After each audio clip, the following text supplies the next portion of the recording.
Dear students, आज जो है कुछ गेट के न्यूमेरिकल्स का सॉल्यूशन देखते हैं क्योंकि अभी तक जो फ्लूइड मैकेनिक्स में काफ़ी सिलेबस कवर हो चुका है और प्रेशर मेजरिंग डिवाइस जो है it is a very important topic. So इसमें थोड़ा टाइम लग रहा है, ठीक है ना। तो जैसे मैंने पहले लेक्चर में सिर्फ प्रेशर मेजरिंग यूनिट कुछ डेरिवेशंस के बारे में बताया और टाइप्स ऑफ प्रेशर कितने तरह का प्रेशर जो है फ्लूइड में हम मेजर करते हैं, ये सब चीज़ों के बारे में बताया। सेकंड यूनिट में मैंने प्रेशर मेजरिंग डिवाइस बताए, जिसमें एटमॉस्फेयर प्रेशर को कैसे मेजर करना है, कौन सा डिवाइस यूज़ करते हैं, और किसी पाइप के अंदर अगर फ्लूइड प्रेशर मेजर करना है तो उसकी रेंज क्या होगी, उसकी मेजर करने के लिए क्या डिवाइस यूज़ करेंगे। तो मैंने आपको दो तरह के डिवाइस बताए। Number one is the piezometer and second is the manometer. तो मैनोमीटर में भी थ्योरी पूरी कवर हो चुकी है और उसके डेरिवेशन पार्ट भी हो गया है। तो कुछ न्यूमेरिकल जो गेट में आए हुए उन्हें देखते हैं और देखते हैं कि जो सिलेबस पढ़ाया है वो कितना उपयोगी है कम्पिटिटिव एग्जाम के पॉइंट ऑफ व्यू से। क्या हम कम्पिटिटिव एग्जाम के क्वेश्चन उसमें सॉल्व कर पाते हैं या नहीं कर पाते, ये सब चीज़ें हम देखेंगे। ओके, तो आगे बढ़ते हैं, ये न्यूमेरिकल देखते हैं सबसे पहले। और इस स्लाइड को मतलब जो वीडियो है इसे फाइनल ईयर के स्टूडेंट्स भी देख सकते हैं क्योंकि इसमें गेट के क्वेश्चंस का डिस्कशन है। शायद उन्हें अपना कोई डाउट क्लियर हो जाए और कुछ क्वेश्चंस अच्छे भी हैं जो डाउटफुल थे वो ने इसमें क्लियर करने की कोशिश करी है। तो न्यूमेरिकल देखते हैं, इन्वर्टेड यू ट्यूब मैनोमीटर। तो मैंने बताया था आपको इन्वर्टेड यू ट्यूब मैनोमीटर जो होता है, ये मैनोमीटर का ये एक टाइप है जो किन्हीं दो पाइप्स के बीच में प्रेशर डिफरेंस को मेजर करने के काम आता है। लेकिन ये अगर प्रेशर डिफरेंस बहुत कम है तभी मेजर कर सकता है, बहुत ज़्यादा ह्यूज प्रेशर डिफरेंस को मेजर करने के काम नहीं आता। तो लिखा है an inverted U tube manometer used to measure the pressure difference between the two pipes A and B as shown in figure. Pipe A is carrying the oil of specific gravity 0.8। मैं बताया था जब भी आपको numerical के अंदर specific gravity दी गई हो तो आप उसकी डेंसिटी तुरंत 1000 से मल्टीप्लाई करके देख सकते हो। तो ऑयल जो है ये पाइप में भरा है, 1000 से मल्टीप्लाई करेंगे तो उसकी डेंसिटी आपकी आ जाएगी 800 kg पर मीटर की। And pipe B is carrying the water, the density of air and water are 1.16 kg पर मीटर की 1000 kg पर मीटर की रेस्पेक्टिवली। तो इन्होंने एयर जो है इसमें भरी हुई है, तो एयर की डेंसिटी इन्होंने दी हुई है आपको, डेंसिटी ऑफ एयर 1.16 kg पर मीटर क्यूब, और डेंसिटी ऑफ वाटर जो है आपको 1000 kg पर मीटर क्यूब, इतना आपको दे दिया है। The pressure difference between the pipes A and B, आपको पाइप ए और बी के बीच में प्रेशर डिफरेंस निकालना है, जबकि आपको ग्रेविटेशनल एक्सेलरेशन भी आपको न्यूमेरिकल में दे दिया। ठीक है ना, ये गेट 2017 का क्वेश्चन है जब आईएससी बेंगलोर ने पेपर बनाया था, ठीक है ना। तो मैंने आपको पहले ही बताया था कि अगर कोई मतलब हॉरिजॉन्टल लाइन ड्रॉ करते हैं और अगर सेम फ्लूइड है तो उसके अंदर प्रेशर इक्वल रहेगा, और फ्लूइड डिफरेंट है तो प्रेशर इक्वल नहीं रहेगा। अब हम देखते हैं, आपको यहाँ पे दिखाई देगी एक रेफरेंस लाइन, ये दिखाई देगी। हम्म, यहाँ पे देखो ऑयल है, यहाँ एयर है, लेकिन यहाँ पे क्या है, ये वाटर है।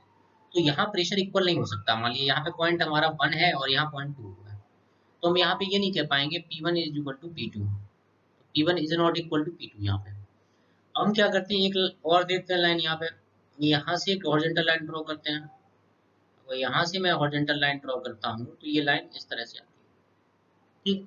अब देखो यहाँ पे एयर है, इस वाली लिम्ब में, फर्स्ट लिम्ब में क्या है, एयर, और सेकंड लिम्ब में एयर और वाटर, ये फ्लूइड्स कॉमन है, तो यहाँ प्रेशर आपका इक्वल हो जाएगा। तो यहाँ लिख सकते हैं P1 इक्वल टू P2, ठीक। तो अब अलग अलग करके हम नहीं लिखते हैं, P1 इक्वल टू लिखते थे फिर इक्वल कर देते हैं, यहाँ डायरेक्ट लिखने की कोशिश करें आप, क्योंकि ऑलरेडी मैं पिछले लेक्चर में बता चुका हूँ।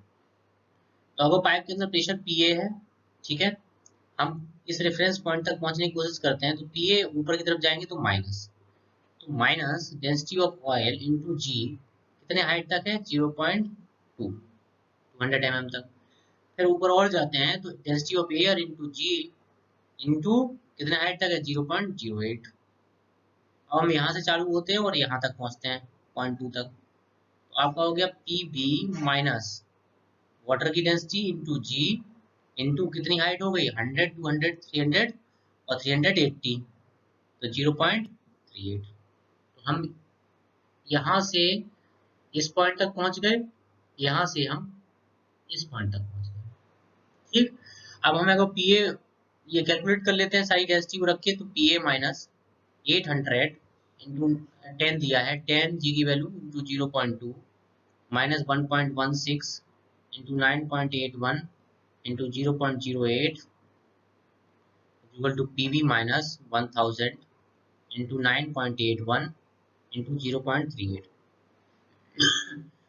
तो ये डेटा फिलिंग वाले क्वेश्चन हमें ये भी देखना है, ये किलो पास्कल में पूछा है, तो किलो पास्कल में अगर आप कैलकुलेट करेंगे तो PA minus PV equal to 2.2 kilo pascal इसका आंसर। तो ये आपका आंसर हो गया, ठीक है ना। तो देखो ये कितना सिंपल क्वेश्चन बन जाता है, और 2 नंबर का क्वेश्चन है। अगर आप प्रैक्टिस कर लेते हैं, सही समझ लेते हैं, तो 2 नंबर आप इस तरह से गेट में डेफिनेटली सॉल्व कर पाएंगे, ठीक है। ये क्वेश्चन देखो, ये थोड़ा ट्रिकी क्वेश्चन है ना, जिसका सॉल्यूशन में हमेशा बच्चे कंफ्यूज रहे और वो हमेशा डाउटफुल रहते थे कई, और शायद अगर फाइनल वाले स्टूडेंट या थर्ड ईयर स्टूडेंट इस क्वेश्चन को सॉल्यूशन देखें, तो आप देखेंगे कि लास्ट ईयर भी आपने हमसे ये पूछा था और इसका सही सॉल्यूशन एग्जैक्ट आपके दिमाग में नहीं बैठ पाया था, लेकिन आज इसे मैं परफेक्टली बताता हूँ जो आपको एकदम क्लियर करेगा।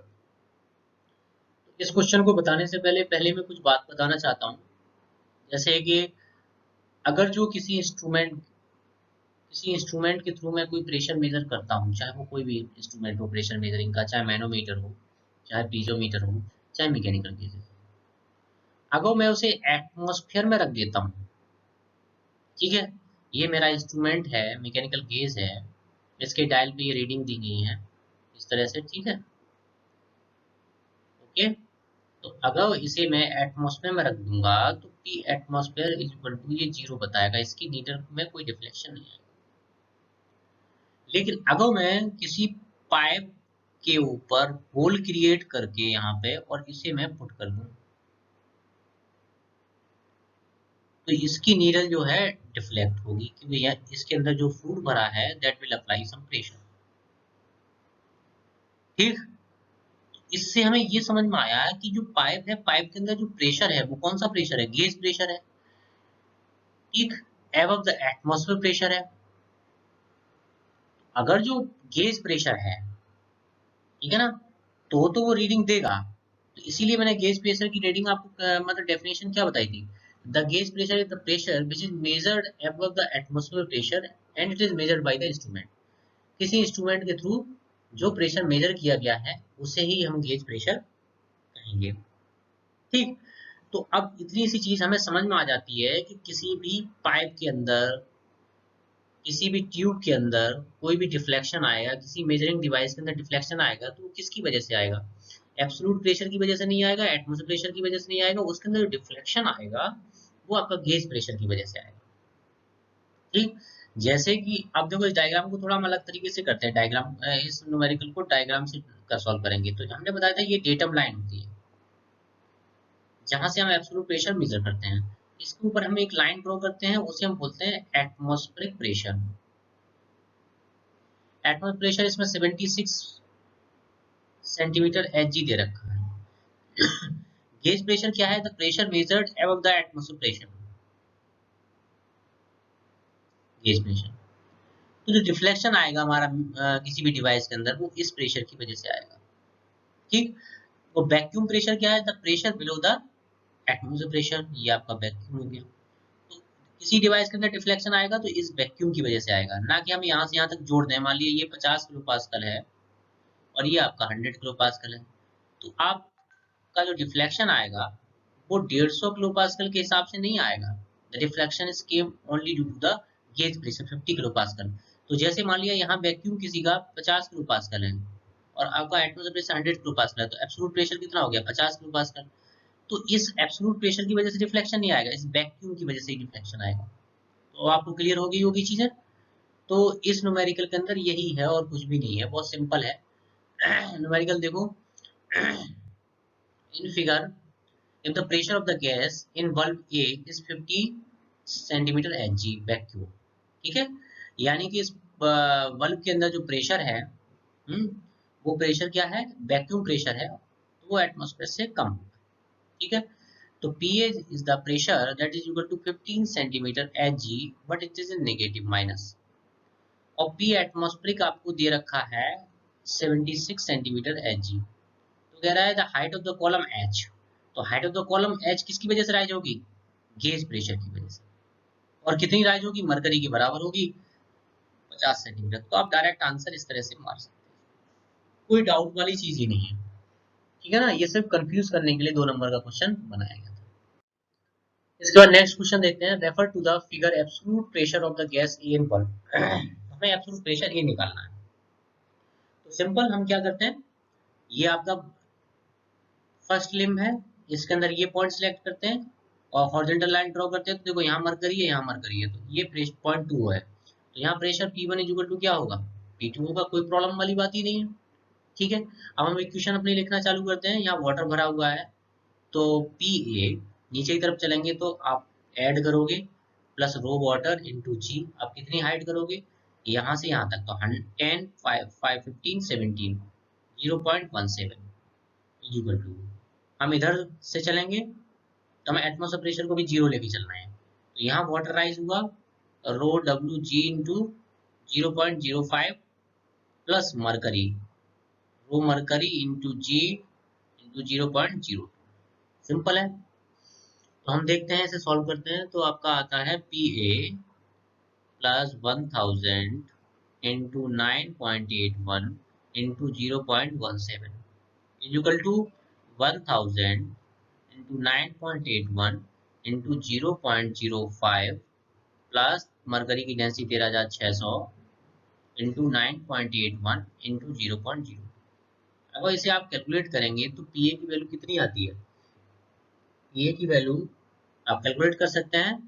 तो पी ए की वैल्यू देखते हैं, 1000 इंटू 9.81 और इंटू 0.17, यह आपका आएगा, इधर साइड पे ले लेते हैं तो माइनस कर देते हैं 1667.7 प्लस 100 1000 इंटू 9.81 इंटू 0.05, ये आएगा 490.5 और प्लस 13600 इंटू 9.81 इंटू 0.02, यह आएगा 2668.32।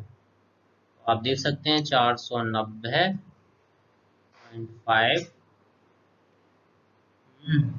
माइनस 1667.7, तो पी ए आपका आया 1491.12 पास्कल।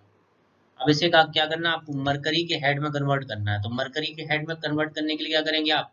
रो एम मरकरी इंटू जी से डिवाइड कर देंगे इस प्रेशर को। किससे डिवाइड कर देंगे? रो एम इंटू जी से आप डिवाइड कर देंगे। तो आप इसे डिवाइड करें तो आपको मरकरी का हेड मिल जाएगा जो प्रेशर होगा। तो वो हेड कितना होगा?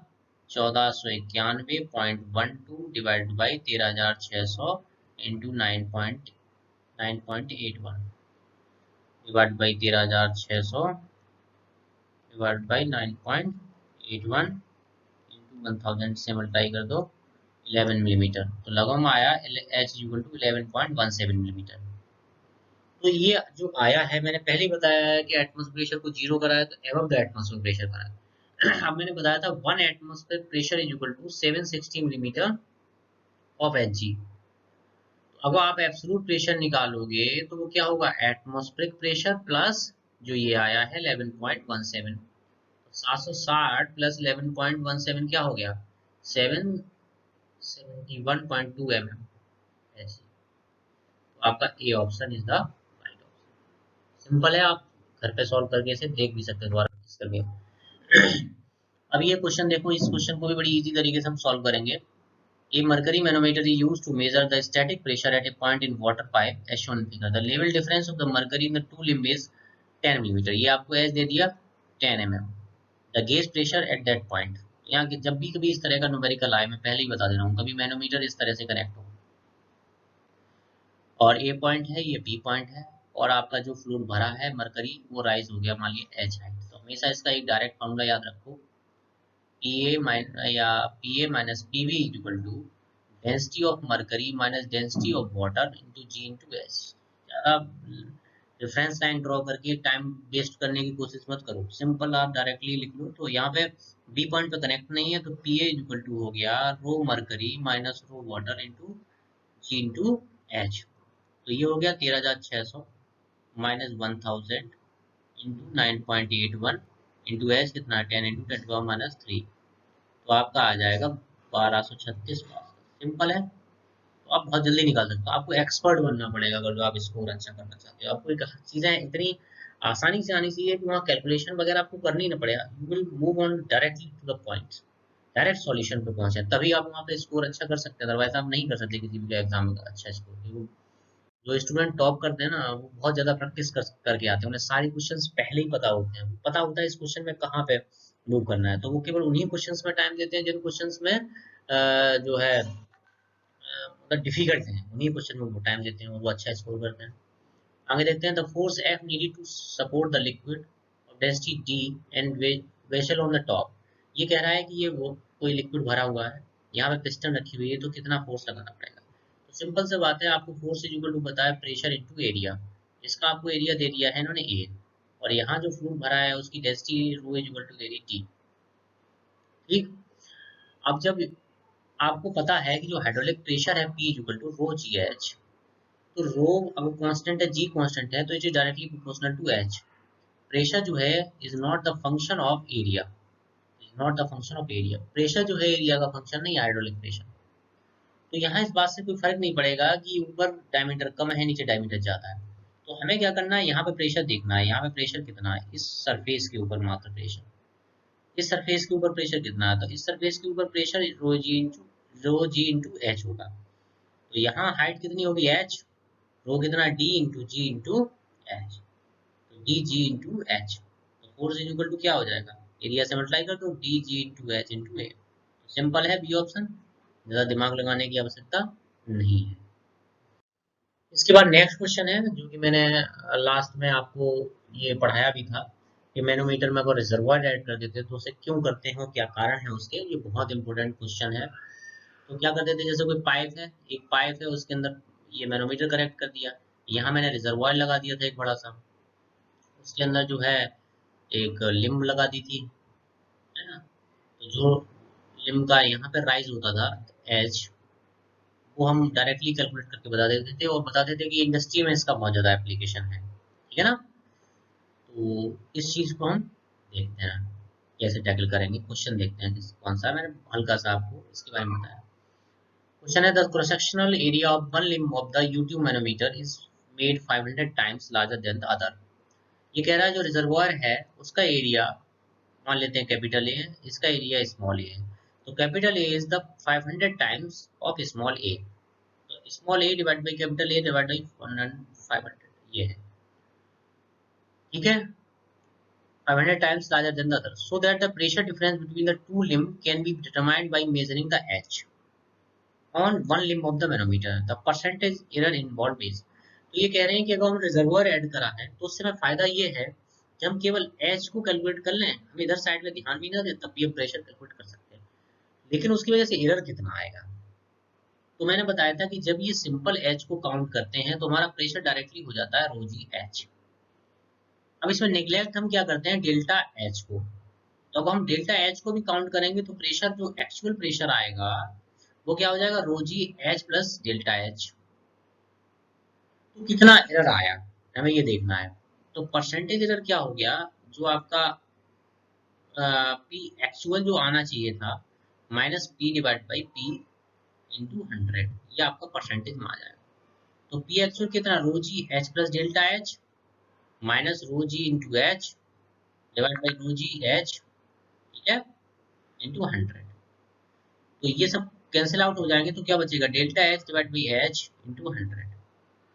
ठीक, तो यहाँ से हम लोग देख सकते हैं कि डेल्टा, अब मैंने आपको बताया था डेल्टा एच कैसे निकालोगे। अब अगर जो आप वहां पे डेरिवेशन करने लग गए तो इस क्वेश्चन को आप सॉल्व नहीं कर पाओगे। तो आपको ये डायरेक्टली पता होना चाहिए डेल्टा एच क्या है और दिमाग में एकदम बैठा हुआ होना चाहिए। तो वो हम कैसे निकालें, तो हमें पता है delta H is always less than H. कम कब होगा, जब कम से हम मल्टीप्लाई करेंगे, तो small A divide by capital A into H, ठीक है ना। तो 1 divide by 500 into H, delta H divide by H क्या हो गया, 1 डिवाइड बाई 500, ठीक है। तो परसेंटेज इधर ये वैल्यू यहाँ रख देते हैं इंटू 100, तो आपका आंसर आ जाएगा 0.2%। कौन सा आंसर है, सी ऑप्शन। ये काफी सिंपल है, आप सॉल्व कर सकते हैं, लेकिन आपको छोटी छोटी चीजों का ध्यान देना पड़ेगा। ये दो दो नंबर के क्वेश्चन हैं, लेकिन क्वेश्चंस में अगर आप ध्यान नहीं देंगे, वो आप प्रैक्टिस नहीं करेंगे, तो आप सॉल्व नहीं कर पाएंगे, ठीक है ना। तो आज की क्लास यहीं खत्म करते हैं। इतने न्यूमेरिकल्स लगाओ, कुछ एक्स्ट्रा न्यूमेरिकल्स लगाओ, कुछ डाउट है तो आप कमेंट सेक्शन में पूछ सकते हैं। और ज्यादा से ज्यादा नोट्स वगैरह बनाएं, ठीक है ना। Okay, thank you.